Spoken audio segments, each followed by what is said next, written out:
All of sudden party నుంచి బయటకు రాగానే ఎందుకు ఇలాంటి ఆరోపణలు చేశారు అనేది ఒకటైతే, నిజంగా అసలు ఈ ఆరోపణలు ఎంతవరకు వాస్తవం ఉంది అనేది. అదే మేడం. ఇలా యోయో టీవీ సంబంధించిన ప్రేక్షకులకు, తెలంగాణ సమాజానికి, తెలంగాణ జాగృతి పక్షాన ఉద్యమాభినందనలు తెలియజేస్తాను. ఈరోజు కవిత గారు ఏదైతే ప్రెస్ మీట్లు పెట్టిన తర్వాత, నిన్న బహిష్కరణ వేటు పడిన తర్వాత ఈరోజు ఆ ప్రెస్ మీట్ అనేటువంటి నిర్వహణ చేయడం జరిగింది. ఈ ప్రెస్ మీట్లో ఏదైతే తన పైన కుట్రలు చేసినటువంటి కుట్రదారులు ఎవరైతే ఉన్నారో, ఈ కుట్రదారులకు సంబంధించినటువంటి కుట్రలు ఏంటిది, అసలు వాళ్ళు నేనెందుకు నన్ను పొమ్మనలేక పొగబెట్టినట్టు చేస్తూ ఉన్నారు, తెలంగాణ బొగ్గు కార్మిక సంఘం లాంటి సంఘానికి కార్మిక పక్షపాతిగా ఉంటూ 10 సంవత్సరాల నుంచి సేవలు అందించినట్టు నాకు కనీసం జనరల్ బాడీ మీటింగ్ అనేటువంటిది కూడా కండక్ట్ చేయకుండా ఏకపక్షాన తీసినటువంటి పార్టీ ఇవాళ కనీసము వివరణ ఇచ్చుకునేటువంటి అవకాశం ఇవ్వకుండా, కనీసం షోకాజ్ నోటీస్ అనేటువంటిది కూడా జారీ చేయకుండా, ఒక ఆడబిడ్డ పైన ఇంత తీవ్రమైన కక్ష పెంచుకొని నా తెర వెనక కుట్ర చేసినటువంటి వాళ్ళు ఎవరో వాళ్ళని బయట పెట్టాలన్న ఉద్దేశంతో మొన్న జరిగినటువంటి ప్రెస్ మీట్లో హరీష్ రావు గారి పేరు, కాళేశ్వరం సంబంధించినటువంటి అవినీతి సంబంధించినటువంటి ఆరోపణల విషయంలో, అదేవిధంగా సంతోష్ రావు గారి పేరు కూడా తీసుకొని రావడం జరిగింది. తదనంతరం పార్టీ వేటి అంతా మనం గమనిస్తా ఉన్నాం. నేనేమంటున్నా, ఈ ఆరోపణల వెనుక నిజాలు బయటపడాల్సిన అటువంటి అవసరం ఉందని చెప్పేసి తెలంగాణ సోషల్ మీడియా కూడా చాలా మంది కూడా హరీష్ రావు సంబంధించిన వ్యక్తులందరూ కూడా చెప్తా ఉన్నారు. నేనేమంటున్నా అంటే, హరీష్ రావు గారు కాళేశ్వరం సంబంధించినట్టు ప్రాజెక్టు కట్టినప్పుడు తమిడేటి దగ్గర 160 టీఎంసీల సంబంధించిన నీటి నిల్వలు ఉన్నాయి. కానీ ఇక్కడ మహారాష్ట్ర కొంత వాటా పోతుంది కాబట్టి ఇక్కడ కనుక కడితే ఇది శ్రేయస్కరం కాదు, అక్కడ బొగ్గు నిల్వలు అనేటువంటి ఉన్నాయి, అటవీ సంపద ఉన్నది, పర్యావరణ అనుమతులు కూడా మనకు వచ్చే పరిస్థితి లేదని చెప్పేసి భావించినప్పుడు అప్పటి వరకు స్థలం చూస్ చేసేంత వరకు, మేడిగడ్డ సంబంధించిన స్థలం చూస్ చేసేంత వరకు వారు ఉన్నారు. దీన్ని పర్యవేక్షించారు, ఇరిగేషన్ శాఖ మంత్రులుగా ఉన్నారు. కానీ హరీష్ రావు గారు చేసినట్టు ప్రధానమైనటువంటి కుట్ర ఏంటంటే, ఈ ఫైల్ సంబంధించినటువంటి అనుమతుల విషయంలో కానీ, ఏదైతే వ్యాప్కోస్ నివేదిక వచ్చినప్పుడు కానీ, లేకపోతే ఏరియల్ సర్వీస్ నిర్వహిస్తున్నప్పుడు కానీ, ఈ సిఏడబ్ల్యూసి అనుమతులు పొందినప్పుడు కానీ, ఈ ఫండ్ అలొకేషన్ జరిగినప్పుడు కాళేశ్వరం కార్పొరేషన్ లిమిటెడ్ పెట్టినప్పుడు, ఈ ఆర్ఈసి లాంటి సంస్థలు రిపోర్ట్స్ ఇచ్చినప్పుడు వీటన్నిటిని కూడా ఎగ్జిక్యూట్ చేయాల్సినటువంటి బాధ్యత ఇరిగేషన్ శాఖ మంత్రులుగా హరీష్ రావు గారి పైన ఉంటుంది. ముఖ్యమంత్రి అనేటువంటి వాళ్ళు దాన్ని మానిటర్ చేస్తూ ఉంటారు, దానికి ఒక శాఖ మంత్రులు ఉన్న తర్వాత అంతవరకు పరిమితంగా ఉంటారు. కానీ తెలివిగా ప్రతి ఫైల్ను, ప్రతి యాక్సెప్టెన్సీని కూడా ముఖ్యమంత్రి ఛాంబర్కి పంపించేసి ముఖ్యమంత్రి సంతకాలు తీసుకునేటువంటి కుట్ర చేసినటువంటి వ్యక్తి హరీష్ రావు గారు అని చెప్పేసి ప్రధానంగా కవిత గారు ఆరోపిస్తూ ఉన్నారు. ఇంకోటి, ఏదైతే మన ఇరిగేషన్ సంబంధించినటువంటి కాళేశ్వరం అనేటువంటి కాళేశ్వరం కేసీఆర్ గారు కలగన్నటువంటి ప్రాజెక్టు, ఈ ప్రాజెక్టులో ఇప్పటివరకు సాగులో ఉన్నది, రైతులకు కాళేశ్వరం నీళ్ళు వస్తూ ఉన్నాయి, ఇవన్నీ జరుగుతూ ఉన్నాయి. కానీ ఈ ప్రాజెక్టు కట్టినప్పుడు వివిధ రూపాల్లో దీనికి సంబంధించినటువంటి ఆర్థికపరమైనటువంటి వనరులు అనేటువంటి పంపిణీ జరిగింది. ఈ పంపిణీ జరిగినప్పుడు ఎల్ఎన్టీ లాంటి సంస్థలు కావచ్చు, లేకపోతే అక్కడ ఉన్నటువంటి మెగా కృష్ణారెడ్డి లాంటి సంస్థలు, కొన్ని సంస్థలు ఏవైతున్నాయో ఈ సంస్థలన్నీ కూడా వచ్చి కాంట్రాక్ట్లు చేసుకున్నటువంటి టైంలో సంతోష్ రావు గారు అట్లాంటి సంస్థలను ఆహ్వానించారు. దాని వెనక ఉండి నడిపించినటువంటి వ్యక్తి హరీష్ రావు గారు. ఈరోజు ఏదైతే ఈఎన్సీ ఇంజనీర్లుగా, సామాన్య ఇంజనీర్లుగా ఉండబడేటువంటి మురళీధర్ రావు గారి దగ్గర, నూనె శ్రీధర్ గారి దగ్గర వేల కోట్ల రూపాయలు ఏ విధంగా దొరుకుతున్నాయి అనేటువంటి దానికి సమాధానం చెప్పాలి. ఎలా రేవంత్ రెడ్డి గారు ఈ యొక్క సంబంధించిన కేసుని డైరెక్ట్ తీసుకపోయి సిబిఐ కోర్టులో వేసేసి ఈరోజు తను చేతులు దులుపుకునేటువంటి ప్రయత్నం చేసిండు. ఇలా నిజంగా కాంగ్రెస్ పార్టీ చిత్తశుద్ధి ఉంటే ఇక్కడ ఉన్నటువంటి దర్యాప్తు సంస్థలను పెట్టుకుని ఇప్పుడు అరెస్ట్ చేయాల్సి ఉండే, కానీ ఒక నిగ్గు తెలిసి చేయాల్సి ఉంటే 1 month commission, PC Ghosh commission వేసిన తర్వాత నిజంగా నిగ్గు తెలిసి ఉంటే చేయాలి. కానీ తెలివిగా రేవంత్ రెడ్డి గారు కూడా ఏం చేసేసిళ్ళు, దీన్ని తీసుకపోయి బీజేపీ కోర్టులో వేసేసి సిబిఐ ఎంక్వైరీకి ఈరోజు చేసిళ్ళు. ఏదైతే 2022వ సంవత్సరంలో సిబిఐ రాకుండా చేసినటువంటి జీవో ఏదైతే ఉందో ఆ జీవోను కూడా మార్పిడి చేసి ఇటీవల కాలంలో సిబిఐ రావడానికి ఆహ్వానించేటువంటి జీవోని తీసుకొచ్చి ఇచ్చిండు. ఇప్పుడు ఏం జరుగుతుంది, సెక్షన్ 5 పైన ప్రకారము నోటిఫికేషన్ ఇచ్చేసి దీనిపైన విచారణకు సిబిఐ వస్తుంది. మా కవిత గారు ఏం చెప్తున్నారంటే, ఇంతటి మౌన్నతమైనటువంటి ప్రాజెక్టును ఎట్లాంటి అవినీతి లేకుండా ఉండాలని చెప్పేసి, తెలంగాణ ప్రజల దారిని తీర్చాలని చెప్పేసి, బీడుబావిన భూముల యొక్క దుఃఖాన్ని తీర్చాలి, వాటి రైతన్నల సంబంధించినటువంటి దాన్ని తీర్చాలి, వాళ్ళ దుఃఖాన్ని తీర్చాలి, రైతే రాజుగా చేయాలనే ఒక సంకల్పంతో కేసీఆర్ గారికి మొదలు పెడితే, దీని ఎగ్జిక్యూషన్లో జరిగినటువంటి లోపాలు ఏవైతే ఉన్నాయో ఈ లోపాలను పర్యవేక్షించినటువంటి ఇరిగేషన్ శాఖ మాతిలుగా ఉన్నటువంటి వ్యక్తి, ఆ రోజు అధికారములు ఉంటే నువ్వు క్రెడిట్ తీసుకున్నావు, కాళేశ్వరరావు అనేటువంటి పేరు వస్తే కూడా క్రెడిట్ తీసుకున్నావు. కానీ ఈరోజు అవినీతి ఆరోపణలు వస్తే అంత పెద్ద మనిషి ముందు ఒక మౌనత శిఖరానికి ఈరోజు తెలంగాణ తెచ్చినటువంటి, తెలంగాణ బాపుగా పిలుచుకున్నటువంటి కేసీఆర్ గారి పైన ఇలాంటి అవినీతి ఆరోపణలు ఈ వయసులో అవసరమా?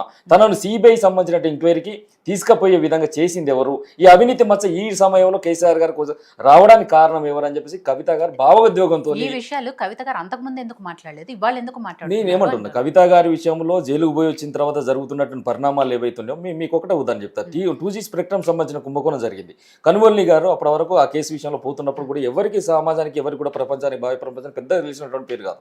కానీ కనుమోల్ని శిక్ష అనుభవించిన తర్వాత ఎప్పుడైతే తను వస్తుంది రిటర్న్ వచ్చిందో వచ్చినప్పుడు పార్టీ తనను హక్కున చేర్చుకుంది, ఆహ్వానించింది, అట్లా బ్రహ్మరథం పట్టింది. అప్పుడు కనుమూలి అంటే పలానా వాళ్ళ సంబంధించిన కూతుర పలానా అమ్మాయినటువంటి ఒక ఐడెంటిఫికేషన్ అయింది. అట్లాంటి ఏది కూడా ఈ విషయాలు జరిగాయి. ఆమె తప్పు చేసిందో తప్పు చేయాలో పక్కా పెట్టాడు కనుమూలి గారు.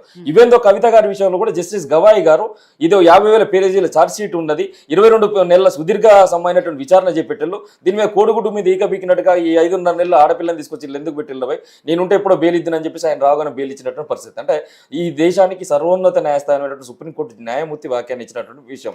ఈ రోజు కవిత గారు ఎందుకు జైలుకు పోయిందండి? త్యాగాలు చేసినటువంటి వాళ్ళు ఎవరండి? కవిత గారు జైలుకు పోయింది సాధారణ ఎలక్షన్ కంటే ముందు కాదు. సాధారణ ఎలక్షన్లో మరి బీఆర్ఎస్ పార్టీ ఎందుకు ఓడిపోయింది? దానికి కూడా సమాధానం చెప్పాల్సినటువంటి అవసరం ఉంది కదా. ఒకవేళ లిక్కర్ సంబంధించిన కేసు ప్రాపగండ జరిగింది, తద్వారా జాతీయవాదం బలపడ్డది, బీజేపీ ఇక్కడ 8 ఎంపీలను క్లెయిమ్ చేసుకునే ప్రయత్నం చేసింది కవిత గారు అక్రమ అరెస్టు ద్వారా అనేటువంటిది ఎంపీ ఎలక్షన్లో ముచ్చట. మరి సాధారణ ఎలక్షన్లో మీరు ఎట్లా ఓడిపోయారు అనేటువంటి దానికి కూడా మీరు సమాధానం చెప్పాలి కదా. అట్లాంటి సమాధానం చెప్పాలి. ఇలా కవిత గారు ఆరోపించినటువంటి హరీష్ రావు గారి విషయంలో ఇలా బలవంతునిగా కనపడుతున్నటువంటి నాయకుడు ఎన్నో బలహీనమైనటువంటి పనులు చేసిండు. ఇది తెలంగాణ సమాజాన్ని తెలవాలని చెప్పేసి ఈరోజు కవిత గారు తన పైన ఉన్నటువంటి అన్ని కూడా పార్టీ శ్రేయస్ కోసం ఇన్ని రోజులు పంటి కింద బిగబట్టుకుని ఉన్నారు. కానీ ఒక కేసీఆర్ కుమార్తెగా తన పైన ఆరోపణలు వచ్చి తన ఉనికి ప్రమాదం ఉండి తనకి అస్తిత్వానికి ఇబ్బంది తీసుకొచ్చేసి కేసీఆర్ గారికి యాక్సెస్ లేకుండా తన చుట్టూ ఒక 13 వ్యాన్ వల్లి ఈరోజు మూడంచెల వ్యవస్థలో పనిచేసేటువంటి జడ్పీటీసీలు కావచ్చు, ఎంపీపీలు కావచ్చు, ఇతరత 2వ శ్రేణిలో పనిచేసే ఎమ్మెల్యే స్థాయిలో ఉండబడేటువంటి వ్యక్తులు కావచ్చు. ఎందుకంటే అంతెందుకు గద్దర్ గారు ఎన్ని నిమిషాలు బయట నిలబడ్డారు, ఈ రోజున మహమ్మద్ అలీ గారు ఎన్ని నిమిషాలు బయటపడ్డారు.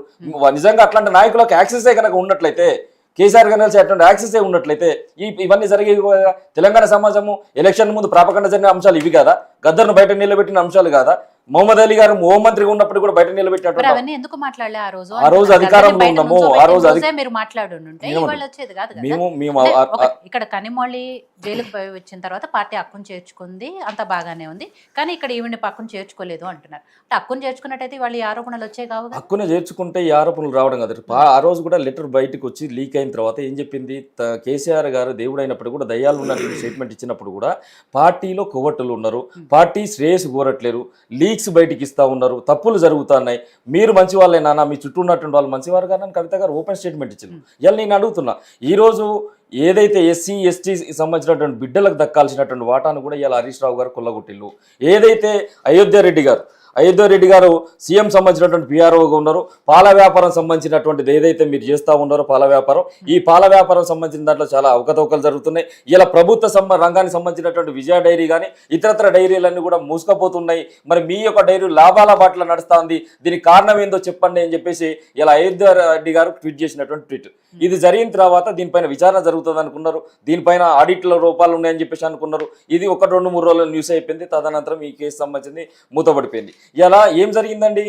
ఎస్సీ సంబంధించినటువంటి గురుకుల హాస్టళ్లలో, బీసీ సంబంధించిన గురుకుల హాస్టళ్లలో, ఎస్టీ గురుకులాలలో ఈ యొక్క పాలను తీసుకుపోయి అమ్ముకున్నటువంటి పరిస్థితి హరీష్ రావు గారిది. ఇది ఎవరికి తెలుసు? వాళ్ళ బాట వాళ్ళకి రావద్దా? వాళ్ళకు ఉండబడేటువంటి వాటా వాళ్ళకి రావాలి కదా. ఆ ఎస్సీ దాంట్లో ఎస్సీ సంబంధించినటువంటి లబ్ధిదారులకు ఎవరైతే ఉన్నారో వాళ్ళకి ఇవ్వండి, ఎస్టీ హాస్టల్లో ఎస్టీ లబ్ధిదారులకు ఇవ్వండి. ఏదైతే ఈ అణగారిన వర్గాలకు కూడా ఇవాళ జీవనోపాధి వచ్చేది కదా. ఈ వీళ్ళ సంబంధించింది కూడా కొల్లగొట్టడం కాకుండా చివరకు మల్లారెడ్డి లాంటి విద్యా సంస్థలకు, శ్రీ చైతన్య లాంటి విద్యా సంస్థలకు ఇలా అనేక రకాలుగా వీళ్ళు మిల్క్ సప్లై అనేటువంటి చేయడం జరిగింది. అంటే తెలంగాణలో అణగారిన వర్గాల అభ్యున్నతి కోసం ఒకరు కేసీఆర్ కృషి చేస్తూ ఉంటే కూడా నువ్వు చేస్తున్నది ఏంటిది? ఈ వ్యాపారాలు చేస్తున్నావు. నిన్ను బలమైన నాయకులకు ప్రొజెక్ట్ చేసుకుంటూ నువ్వు ఇంత బలహీనమైనటువంటి పనులు చేస్తూ తెలంగాణ సమాజానికి ద్రోహం చేస్తలేవా? ఈరోజు తెర వెనుక రాజకీయాలు చేస్తూ ఫామ్ హౌస్లో చివరకు ఏమంటారు? హరీష్ రావు గారికి ఈరోజు 14 ఎకరాల ఫామ్ హౌస్ రంగనాయక సాగర్ దగ్గర ఉందని చెప్పేసి నిండు అసెంబ్లీలో రేవంత్ రెడ్డి గారు అన్నారు. దానిపైన 2-3 రోజులు మంచి పేజ్ ఐటమ్స్ వచ్చినాయి. అయినప్పటికీ కూడా దానిపైన ఈ రోజు వరకు ఎందుకు చర్యలు లేవు? ఇవాళ కవిత గారు ఇంకొక ఆరోపణ చేసిండు. విమానంలో మీరు వస్తూ కలుసుకున్నారు, ఒక విమానంలో కలిసి మాట్లాడుకున్నారు అని చెప్పేసి అన్నారు. దాని వెనుక జరుగుతున్నటువంటి విషయం మీకు చెప్తాను. ఆ యొక్క కవిత గారి యొక్క సంబంధించిన లిక్కర్ కేసు జరిగినప్పుడు హరీష్ రావు గారు ఢిల్లీకి వెళ్ళిన తర్వాత అక్కడ రామన్న గారు అంటే మన కేటీఆర్ గారు కూడా అక్కడనే ఉన్నారు. శ్రీమతి కవిత గారి యొక్క భర్త గారు అయినటువంటి అనిల్ గారు కూడా అక్కడనే ఉన్నారు. ఆ సమయంలో అక్కడికి ఉన్నటువంటి హరీష్ రావు గారు ఆగమేఘాల మీద మా నాన్నగారి ఆరోగ్యం బాగలేదు అని చెప్పేసి వెంటనే ఆ సాయంత్రం ఉన్నటువంటి ఫ్లైట్ని క్యాచ్ చేసే ప్రయత్నం చేసిండు. సాయంత్రం ఫ్లైట్లోనే రేవంత్ రెడ్డి గారు ఉన్నారు. రేవంత్ రెడ్డి గారితో మీరు ఏం మాట్లాడుకున్నారు? ఎందుకు రేవంత్ రెడ్డి గారికి సరెండర్ అయిపోయిళ్ళు? మీరు ఈ యొక్క పాలసీ కేసులను సంబంధించింది వీటిని బయటకు రాకుండా చూసుకున్నారా, లేకపోతే మీ పైన ఉండబడేటువంటి ఇతరత్ర ఆరోపణలు బయటకు రాకుండా చూసుకున్నారా? మీ రంగనాయక సాగర్ దగ్గర ఉన్నటువంటి 14 ఎకరాల ప్రభుత్వ భూములు ఉన్నటువంటి ఏదైతే ఫామ్ హౌస్ ఉందో ఆ ఫామ్ హౌస్ నిర్మాణం బయటికి రాకుండా చూసుకున్నారా, లేకపోతే ఏదైతే అజీజ్ నగర్లో చెరువులో తన యొక్క ఫామ్ హౌస్ ఉంది, మరి ఇవాళ హైడ్రా అక్కడికి పోవట్లేదు, అక్కడికి పోవట్లేదు. మరి మీ లోపాయకర ఒప్పందం ఏంది? ఇలా కాంగ్రెస్ తోని అంటగాగుతున్నటువంటి నువ్వు కవిత గారికి వెనక చీకటి భావోతాలు నడుస్తానే, కాంగ్రెస్ తోని కవిత గారే టచ్లు ఉన్నట్టు, కాంగ్రెస్ ఎజెండానే కవిత గారు నడిపిస్తున్నట్టు, ఈమె డిమాండ్ చేస్తేనే 2 బిల్లులు పెట్టిండు, కాంగ్రెస్ తో అంటగాగుతా ఉన్నది వాళ్ళ రేవంత్ రెడ్డి ఎజెండానే ఈమె ఇంప్లిమెంట్ చేస్తానని చెప్పేసి ప్రాపగండా చేపిస్తూ ఈ రోజు ఫామ్ హౌస్ కేంద్రంగా కవిత గారి పైన ఇంతటి దుర్మార్గమైనటువంటి రాజకీయాలు చేస్తూ ఉన్నారు. మరి ఈ అన్నిటి కూడా తిప్పికొట్టడానికి ఒక ఆడబిడ్డగా సమయం పట్టింది. ఇలా పాల వ్యాపారంలో మంత్రి హరీష్ రావు సంబంధించినటువంటి భార్య అని చెప్పేసి ఇది కూడా అనేక రకాలుగా ఈ స్టేట్మెంట్ ఇచ్చిళ్ళు. వాళ్ళ వ్యాపార ఉత్పత్తులు ఏ విధంగా సర్క్యులేట్ చేస్తున్నారని చెప్పేసి పతాక శీర్షికలు రాసిళ్ళు. తదనంతరం మాయమైపోయినాయి. మరి ఎందుకు మాయమైపోయినాయి అనేటువంటి దానికి సమాధానం చెప్పాలి. తర్వాత ఏదైతే సంతోష్ రావు గారి పైన ఆరోపణలు చేసినప్పుడు సర్కార్ ఆదాయానికి 100 కోట్ల గండి, ఒకసారి దయచేసి చూపెట్టాలి, సర్కార్ ఆదాయానికి 100 కోట్ల రూపాయల గండి అని చెప్పేసి టానిక్ లాంటి లిక్కర్ సంస్థలపైన, టానిక్లో ఉండబడేటువంటి వ్యాపార సామ్రాజ్యాన్ని విస్తరిస్తున్నటువంటి వారిపైన, దాంట్లో ఉన్నటువంటి పార్ట్నర్స్ పైన పతాక శీర్షికలో వార్తలు రాసింది కాంగ్రెస్ సర్కార్ వచ్చిన తర్వాత. మేము అనుకున్నాం వీటిని వెంటనే బ్యాన్ చేస్తారు కావచ్చు, ఈ 5 ఏళ్ల పర్మిషన్ ఇచ్చినటువంటిది ఏదైతే ఉందో వీటిని అన్నిటి కూడా మినహాయింపు చేసి విదేశీ మద్యం అమ్మకాలు అమ్ముతున్నారు, దీంట్లో లిక్కర్ కోటానికి మించి అమ్మకాలు అమ్ముతున్నారు అని చెప్పేసి ఈ అక్రమాల కూపి లాగుతుంది కావచ్చు కాంగ్రెస్ పార్టీ అని కూడా మేము అనుకున్నాం. మరి ఏది ఈ అక్రమాల కూపి? ఎక్కడ కాంప్రమైజ్ అయిపోయింది ఈ అక్రమాల కూపి? 2-3 రోజులు పతాక శీర్షికలో పేజీలో ఈ వార్తలు ఉంటాయి. మరి ఈ రోజు ఎందుకు బంద్ అవుతున్నాయి ఈ వార్తలు? మీ లోపాయకర ఒప్పందంలో భాగంగానే బంద్ అవుతున్నాయి కదా. ఇంకా నీకు అనేక అంశాలు కూడా చెప్తాం, మీ మిత్రులు మాట్లాడండి. సో గౌతమ్ ప్రసాద్ గారు, కవిత గారి ప్రెస్ మీట్ ఆల్రెడీ మీరు కూడా వినే ఉంటారు. చాలా రకాల అంశాలు ఆవిడ దాంట్లో ప్రస్తావిస్తున్నారు. మెయిన్గా హరీష్ గారి గురించే ఎక్కువగా మాట్లాడుతూ వచ్చారు కాబట్టి వాటి గురించే మాట్లాడుతున్నాం. సో హరీష్ గారి వల్లే పార్టీ మొత్తం ఇదైపోతుంది. మొన్నటి వరకు ఆవిడ ఏదైతే దయ్యాలన్నారో అవి పేర్ల